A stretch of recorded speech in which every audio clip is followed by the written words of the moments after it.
Hello, everybody. It's Brett. Welcome back to Music Mystery Box. This is the show where I talk about my tape collection, music I've saved for decades, and I still have held on to, and I love, and I just love to talk about it.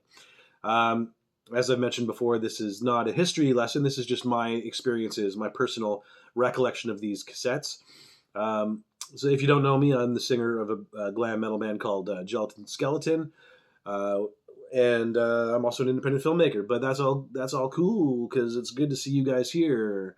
So what are we going to talk about today? We have two cassettes in the music mystery box, and we're going to see what they are, and I'm going to tell you my recollections of them. All right.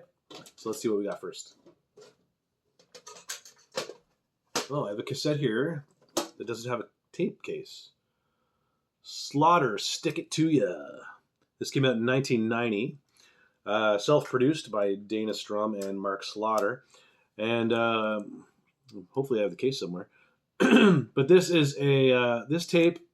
These guys did everything right on this album.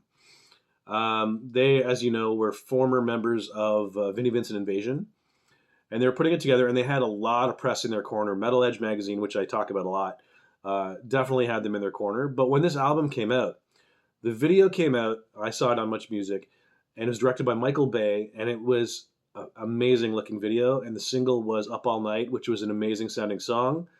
If you look at the record cover, which you can't obviously right now, the cover was fantastic. The art direction was amazing. The band photos were really well put together. The whole thing was just A plus. They were going to succeed. They were not destined for failure whatsoever. And sure enough, the album came out, and I think they got a gold record or something on their very first show, which was opening for Kiss on the Hot in the Shade tour.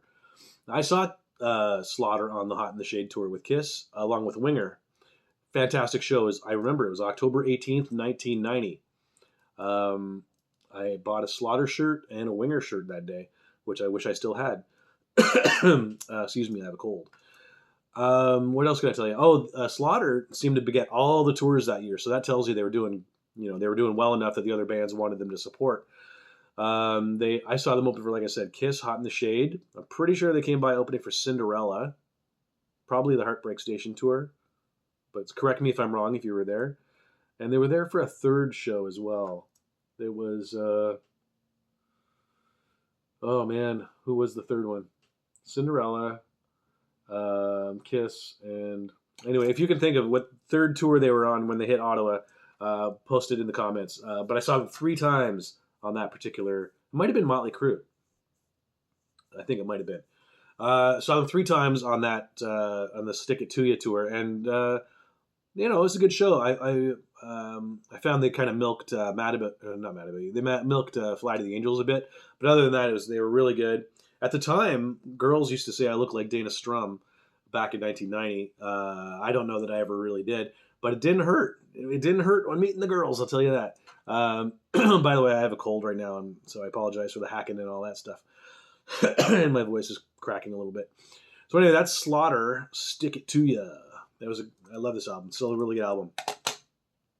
And secondly, the music box of mystery, I have this is a case missing the tape, so it's the opposite.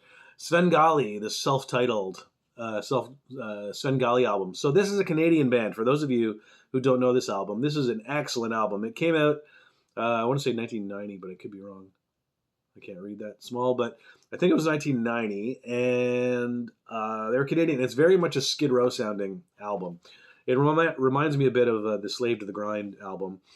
And their first single was Under the Influence, and the video came out, and it looked great. It was really well directed and really well put together. I had to go out and get this album. And every song on this is a banger. Like this is a tape I'll frequently revisit if I'm hopping on a train or something like that, and I just want something to listen to. These guys are still around. They unfortunately, the weird thing is I kind of took them for granted back in the day because they're Canadian and I'm Canadian. I thought they'd be around forever and I'd see them whenever. So whereas somebody like Slick Toxic I saw 5 or 6 times, these guys I've never got to see live. They're still going. They have a new album out, and so it still sounds really good. It's 3 of the 5 guys. One of the guys has unfortunately passed away. But they still sound really good, and hopefully I can get my band Gelatin Skeleton to hook up and play a show with these guys or something. But the first Sven Gali album, Canadian classic, I would recommend you pick it up if you can find it on cassette. I think I even have it on CD as well. It's really, really good. Highly recommended. So that's my video today. Slaughter, Stick It To Ya, and Sven Gali self-titled. One case, one tape. I guess that worked out pretty good. All right, so thanks a lot for checking this video out. I'll see you again next week when I'll have 2 more tapes for you to check out, all right? Have a good one, guys.